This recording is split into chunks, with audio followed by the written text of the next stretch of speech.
Welcome back to another edition of the Edge podcast. Publisher Brenden Slaughter here for BeaversEdge.com, joined by Beavers Edge writer TJ Mathewson back on the big podcast. We're here to talk Oregon State's win over Fresno State and preview the upcoming matchup against Montana State at Providence Park. Going to be an awesome atmosphere as Beaver Nation goes north and heads to Portland. TJ, welcome back to the pod, man. Let's start with that win over Fresno State. That was something. It was entertaining if you had CBS Sports Network and were able to find it. I know it was a little tricky for some. It was tricky for me to find somewhere to watch the game.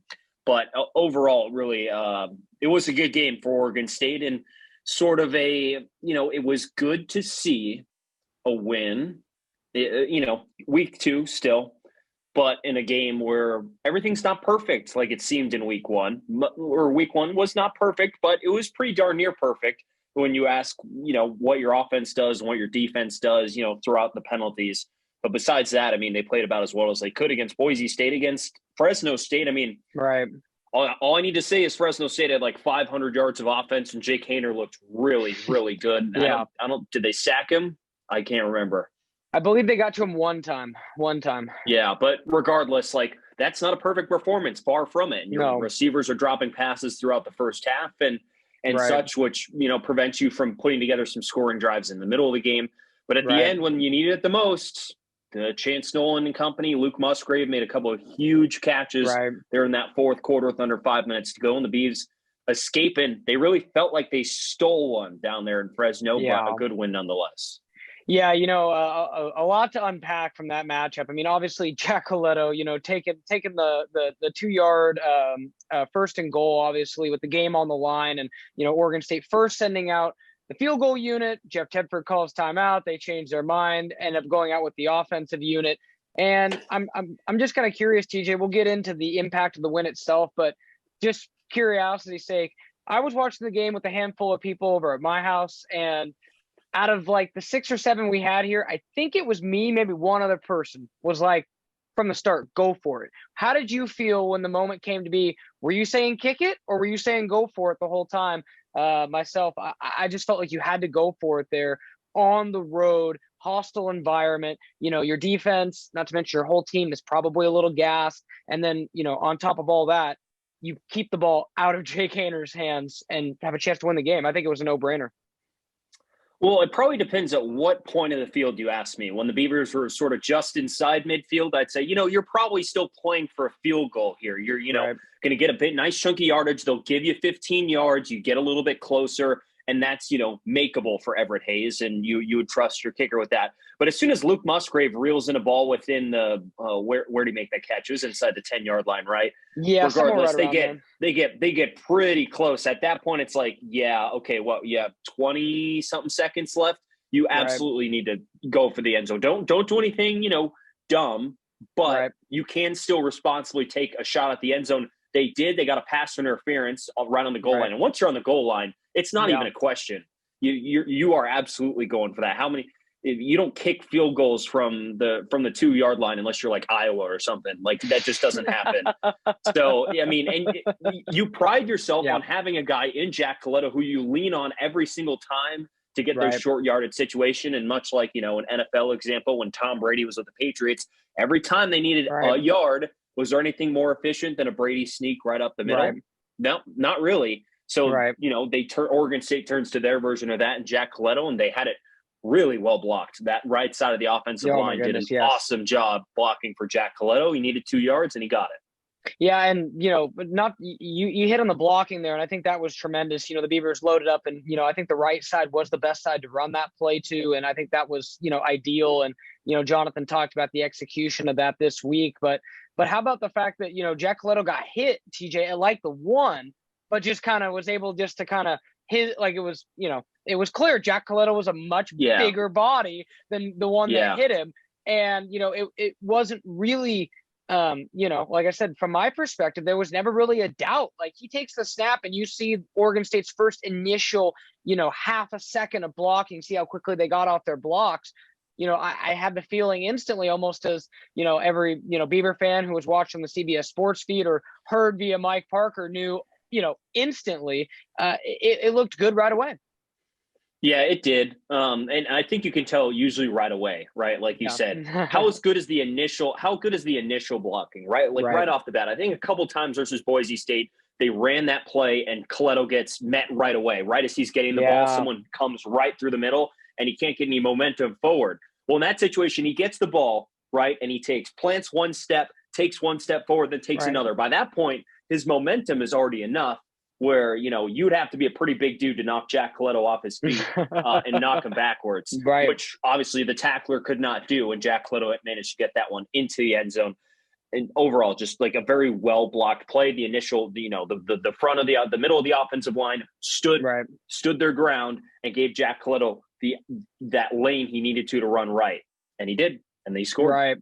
Yeah, and I think, not to mention, I think there were just a lot of factors at play. When you're talking about why the Beavers chose to go for it there. I mean, I think, the fact that you had confidence in Jack Coletto, the fact that you mentioned it was a intense crowd. I mean, from what I could tell on television and what the attendance figures showed, it really seemed like it was an intense environment there. And, some of the, fine folks at BeaversEdge that did go to that game even mentioned as so. And, perhaps said Oregon State doesn't have much to gain from scheduling games down in Fresno in the future. So, maybe probably not. Maybe something to keep in mind for the old Oregon State athletic department, moving forward. I can't remember, it'd be curious to know, TJ, how long ago it was that they scheduled that game and if it was, a Scott Barnes 15 decision. years ago, maybe. Or if it has to be like 15 years ago or something. 10, yeah, 15. I would guess so, because, and if that's the case, then you're talking maybe 3 or 4 ADs ago for Oregon State. So you're thinking, maybe it was the Riley regime that was like, sure, let's go to Fresno kind of a thing. So I definitely think that Oregon State, was able to win in a hostile environment. And by not, losing in a place like that, you're able to kind of, get out of there, feel like accomplished and whatnot. And then more importantly, use it as kind of like a springboard. And I think it can be a great tool in recruiting to kind of say, hey, we've proven we can win on the road. We mentioned last week that they, proved they play well in the, California area with wins over UCLA and USC in the Smith tenure. Now they add a trip to Fresno in there as well. So I think just all those factors kind of rolled together. And, maybe he wouldn't say it, maybe he would, but like Jonathan Smith's experiences as a player, TJ, he didn't win there. And I believe, if I'm correct, he was a graduate assistant on an Oregon State staff a couple years later that went down there and lost as well. So, I would bet in that moment, he's like, I got confidence in Jack Coletto. I've got confidence in my team. And this is a tough place to win. Yeah, and I also don't remember exactly what he mentioned on the Monday presser. I don't know if you remember. But I think it was like him and Jack, and he asked Jack, he's like, you got this? And Jack said, yes. And he's like, go to the right. Let's do it. Yeah, and I believe from that press conference, like you said, that he mentioned, Jack kind of said, hey, we want to go to the right. And with how open it was, TJ, how great is that? Is that the former quarterback in Jack Coletto coming out, being able to kind of see formations and like, things Coach, like that? I want to do this. Let's do it. Yeah, seriously. And they did. And I'm trying to remember. They came out first time, and Jack had I can't remember which running back standing next to him in the backfield. Right. They're going to do that, and then Fresno State called timeout, and then that's when they decided to do that again. I think I'm not totally. Yeah. If I said I can't quite recall who that running back was. I would guess, and I'm pretty sure it was Deshaun Fenwick during that first sequence. But they were calling timeout so quickly and whatnot. Shuffling guys in and out. But the point of it is still the same. I think, to kind of put a bow tie on this part of the podcast, this part of the conversation is just, I thought the Beavers played well enough rather to be able to win in a place like that. And for a team like this that has been through so much, and you're talking about last year ended in a bit of a disappointment. You talk about, losses to Oregon, losses to Utah State in the LA Bowl, and they needed to kind of Colorado. Right. And I think, to build the team's confidence back up a little bit, even though it's a new year and everything, I think confidence is something that, has to be built. And to have wins over two pretty good teams. And I would like to emphasize to everyone once again, these are not bottom feeder Mountain West teams. These are two teams who were respectively expected to win their each side of the division in the Mountain West. And Oregon State obviously played better, I think, against Boise State, but I think Fresno State is a superior team. And I think Jeff Tedford right now is a better coach than Andy Avalos is. So I think he was able to dial up a really good game plan with Jake Haener, who I think is better than Hank Bachmeier as well. And we've even said yes. on Rip City Radio this week, TJ, Jake Haener might have a pro career. Like he might. Especially with good. Fresno State putting a couple Carr brothers into the NFL in recent years. Like, it's possible to have a guy come from Fresno State, and you were talking even to the defensive backs today, and just talking with the coaching staff this week, like, they were all pretty impressed with like the throws Jake Haener was able to make, and we're like, that kid can zip it. Talking to Jonathan on Monday, and I think more than anything, like, that's just like a take a breath, go. That was just a really satisfying win. And I imagine that's how the players feel too. No reason to rest on your laurels, but now you get your cupcake of sorts. And we'll get into that momentarily. It's a pretty tough cupcake.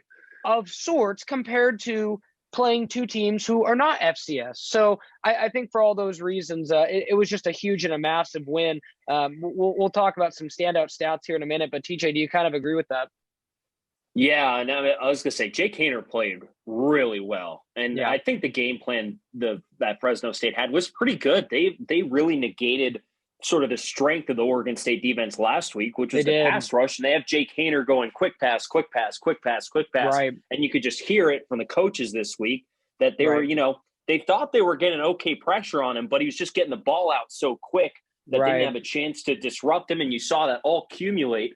In that fourth, the Fresno State's last drive of the game, they send an all-out blitz at Jake Haener, just trying to get to him in time, and it doesn't work because he stands there, doesn't flinch, and then goes, boom, hits this guy in stride. I can't remember if he scored on that play or not, but I believe that's when he went out of bounds at like the 10 or so. Yeah, but regardless, right? So it all comes into that point. They didn't quite blitz as much last week, but they realized to get to Haener, they would have to do that, and they tried. They got burned by it. But you survived that. You kept him out of the end zone long enough. The middle section of the game, we didn't let Jake Haener in the end zone. What's the difference? Because if they're scoring touchdowns on all those drives, that they're getting all those yards, and they end up with 500 yards. I mean, Fresno State might have 50 points. Right. You don't have a chance to win the game at the end. Right, and I give credit to Fresno State's defense. I thought, Oregon State helped them out a little bit with some drops, and you talked to Trayshawn Harrison on Tuesday about that, TJ, and he was mentioning, he's kind of been the guy so far that's had a few drops and kind of been the one that's been looked at. He had a few in the first half, obviously, and then was able to rebound very nicely and have a strong second half, but. With that, and then Oregon State, I think just struggling with consistency. I credited Fresno State's defense. And then, as you mentioned, Oregon State's defense, the ability to hold them to field goals. And, you mentioned that with the defensive guys today in those interviews. Make sure to check those out at BeaversEdge.com.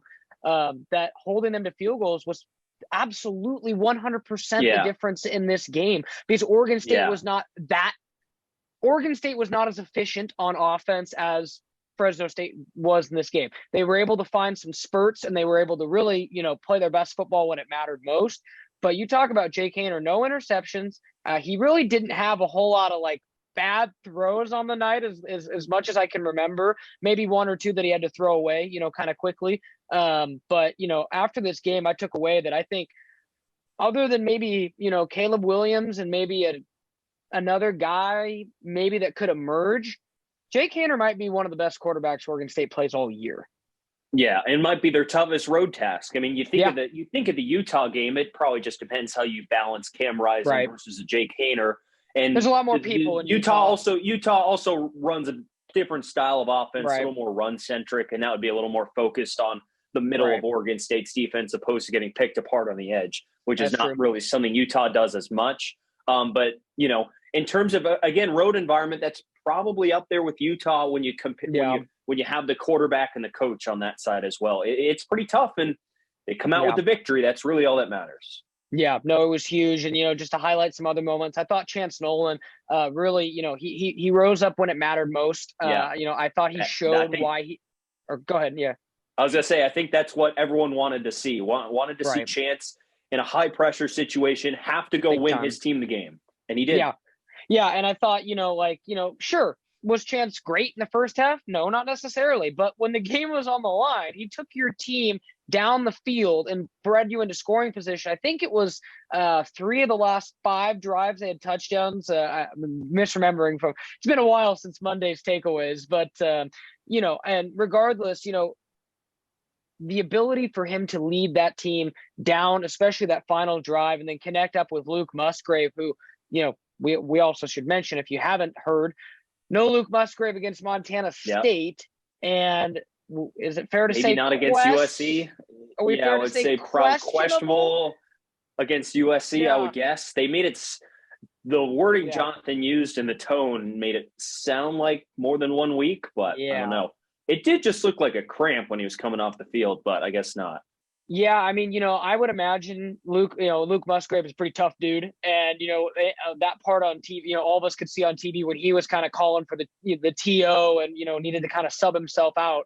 When a player subs himself out, you kind of know it's definitely something, because there was one snap left, TJ, there was at that point, it's like if a guy, was dealing with something, he can usually say, okay, I'll grit up here for a second, make it one more snap. No, I think Luke was in a lot of pain. So again, undisclosed injury, exactly what it was, but I believe it happened, when he landed as he, caught that ball from Chance Nolan. And again, Jonathan Smith said he's out for Montana State, wouldn't confirm anything longer than that. But, his words were a couple 1 or 2 weeks, couple of weeks, something like that. So, following that logic, could he be available for USC? Hopefully, but we won't know until next week. And I think it's might be a little more important because, I mean, Luke is great, and he's been so good these first 2 weeks, leading receiver each of the first 2 weeks. Yeah. Now who's going to replace him? Because that's Chance Nolan's number 1 target. Yeah. So we'll see. We talked to Jake Overman yesterday. He said he's ready to go. Yeah. So we'll see if anyone's really going to step into that mark, or maybe the offensive game plan more is hey, we're a Division I, Power 5 offensive line. We're just going to run it down your throat. So I guess we'll see on Saturday. I think it'll be a combination of the two. TJ, I remember, covering Jake Overman's recruitment when he, was coming to Oregon State. And I remember, he was a guy that the coaching staff was really excited about, a guy that, had, a lot of accolades in high school, a guy that other programs were after, other Pac-12 programs.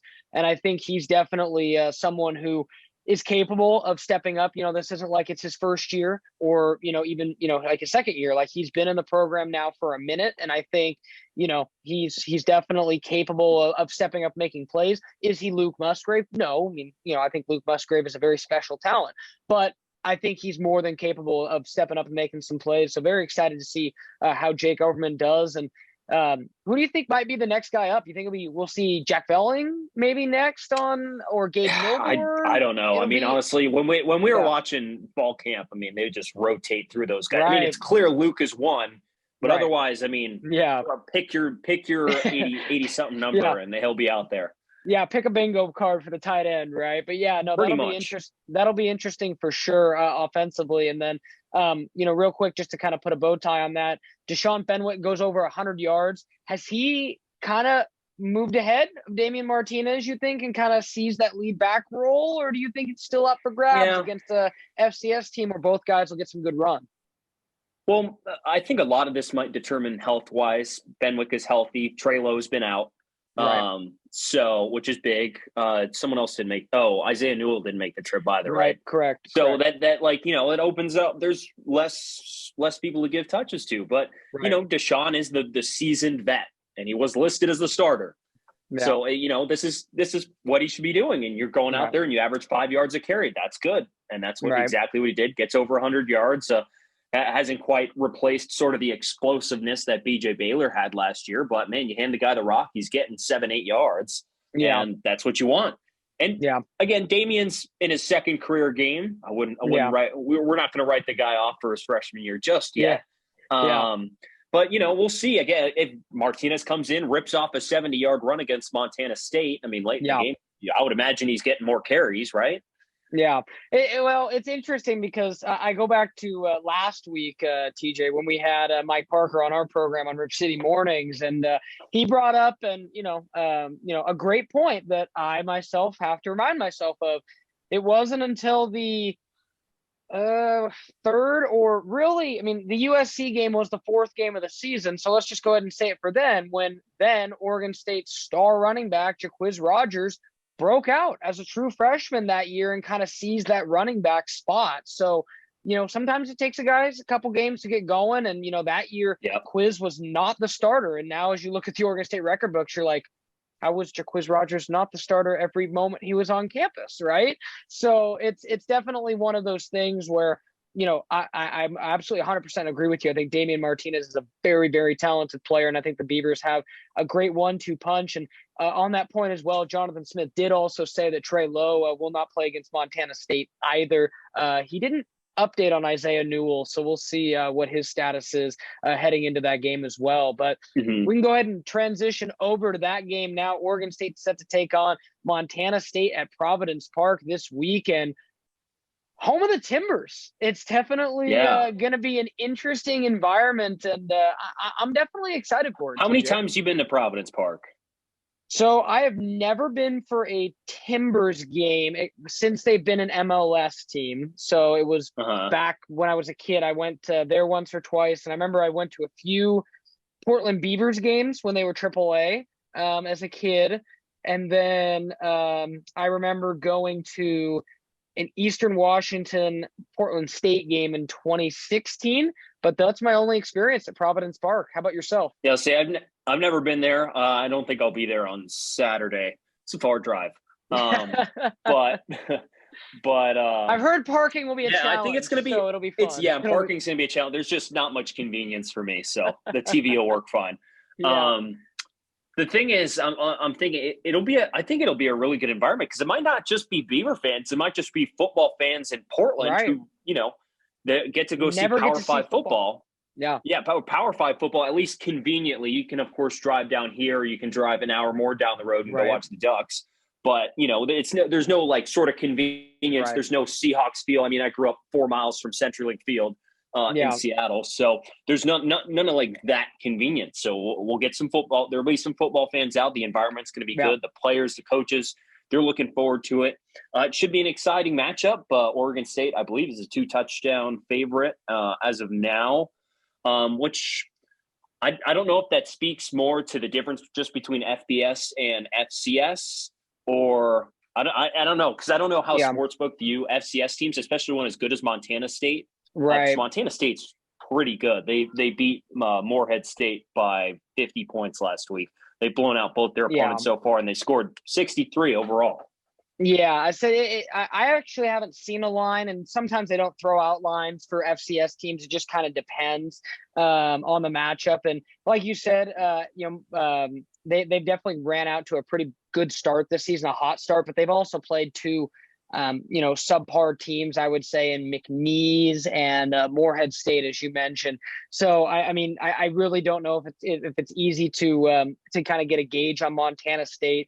You kind of just need to know that they've got a couple dual threat quarterbacks in Tommy Mello and Sean Chambers. And those are guys that I think are, they're going to be dual threats. They're going to run, they're going to throw. And I think that'll be something to keep an eye on. Couple talented defensive linemen in Sebastian Valdez and Kenneth Eden, but I still think largely, TJ, this is a game that Oregon State will win, should win, and should win comfortably.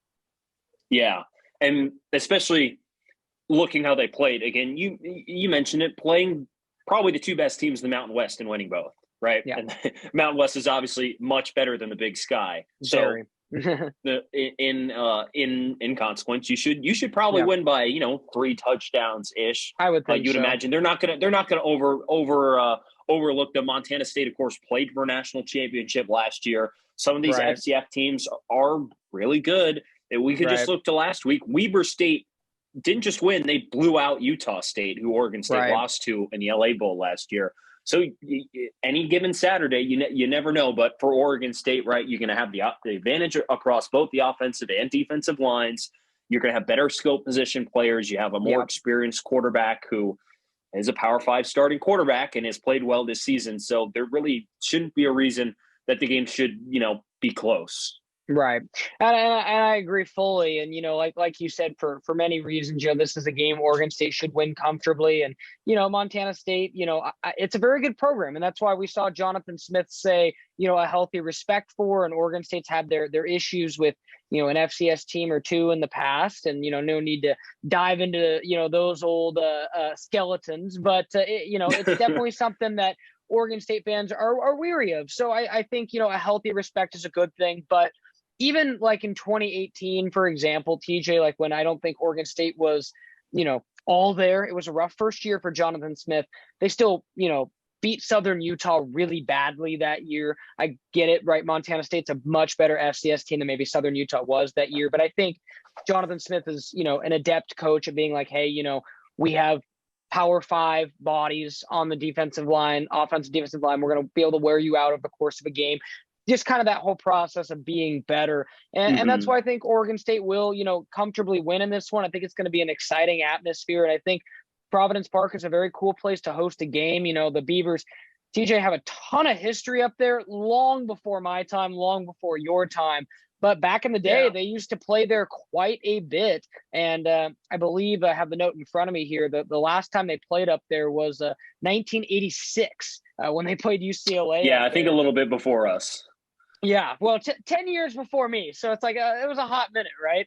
I think it's definitely going to be a cool deal for football fans, like you mentioned, and I think Oregon State will have the ability to win the game comfortably. So, a big question I have for you heading into it, TJ. We'll obviously get into our predictions. Make sure to check that out at BeaversEdge.com in the coming days. TJ will be giving his. We'll also have our recruiting analyst Dylan as well, in addition to mine. But TJ, I have to ask, what are the odds, real quick, to wrap this up?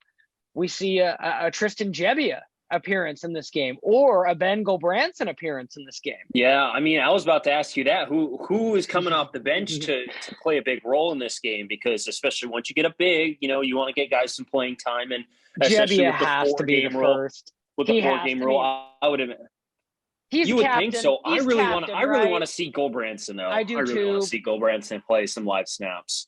I do. I think, maybe we can see all three if it's that comfortable. But Gebbia is captain. I do think he'll probably get in there as the second quarterback.